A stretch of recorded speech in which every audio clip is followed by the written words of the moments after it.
Orang-orang Dayak itu orang baik, saudara.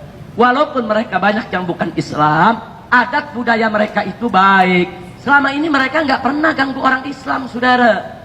Dulu saya pernah punya pengalaman beberapa tahun yang lalu. Saya datang ke Pontianak. Saya datang dapat 3 hari di sana.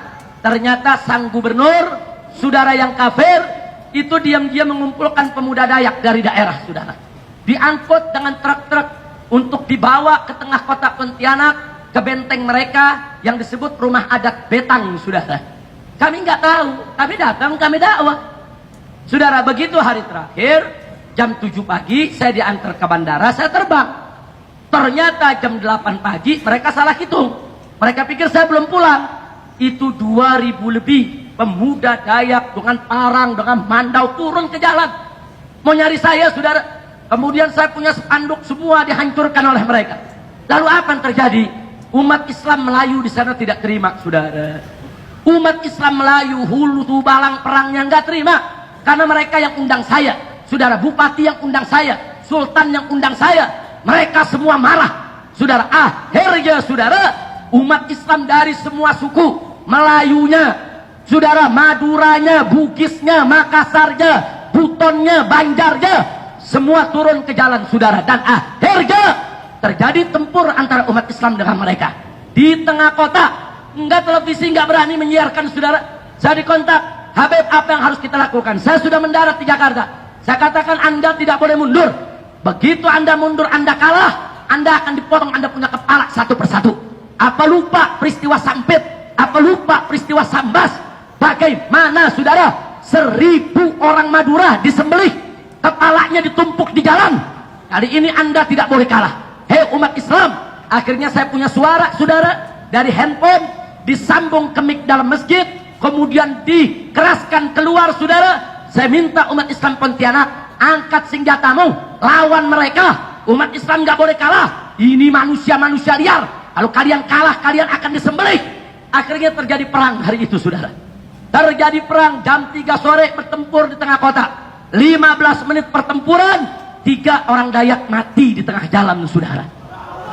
Begitu mereka mati 3, saudara, biang mereka badan besar, tato semua, bubar yang lainnya, saudara.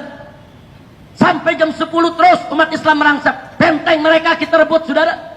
Persis jam 10 mereka telepon saya, Panglima Laskar Melayu. Habib Rizik, ini benteng mereka sudah kita kuasai. Di sini ada anak-anak, di sini ada perempuan-perempuan. Apa yang harus kita lakukan ini? Kita mau bakar ini benteng mereka. Kita katakan jangan. Perempuan jangan kau ganggu. Anak-anak jangan kau ganggu. Kau amankan mereka, selamatkan mereka. Sementara benteng mereka jangan kau bakar.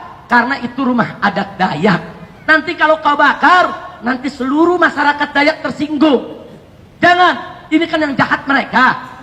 Yang berbuat salah kan mereka. Jangan libatkan Dayak-Dayak yang lain, saudara. Nah, akhirnya mereka tidak bakar, saudara. Anak-anak mereka selamatkan dengan perempuan.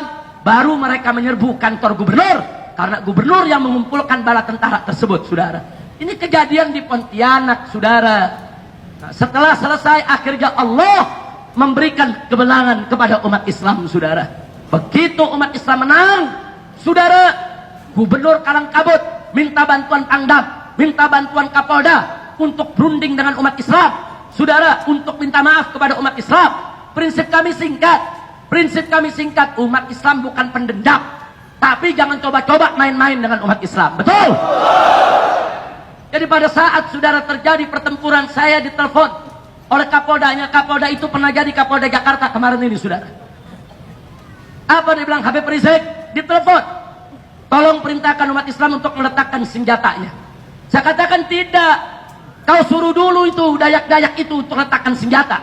Kalau mereka sudah letakkan senjata, bubar kembali ke kampungnya masing-masing, baru saya instruksikan umat Islam untuk meletakkan senjatanya.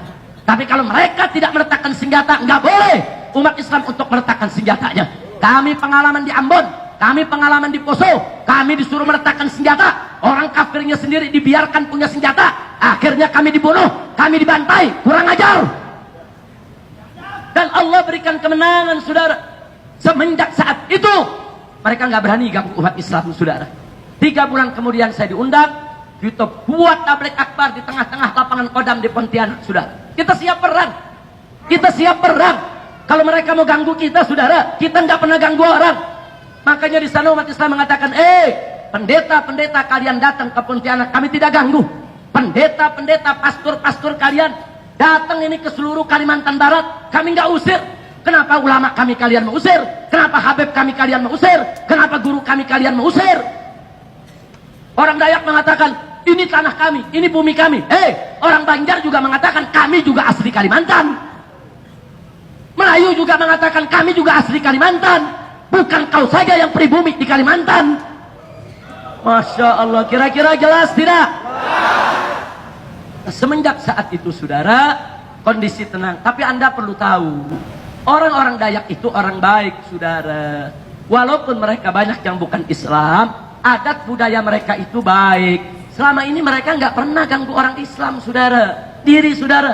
Penggorengannya dipisah, piringnya dipisah, saudara. Kemudian dia punya pancinya dipisah, saudara. Subhanallah, baik tidak? Baik tidak?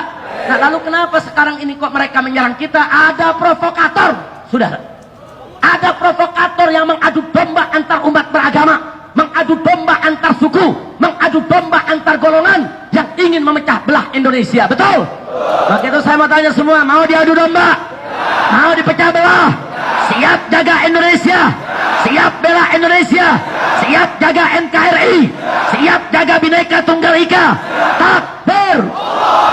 Takbir! Sallu ala Nabi! Nah, itu saja yang saya mau sampaikan, saudara. Jadi artinya, tolong polisi jangan overacting.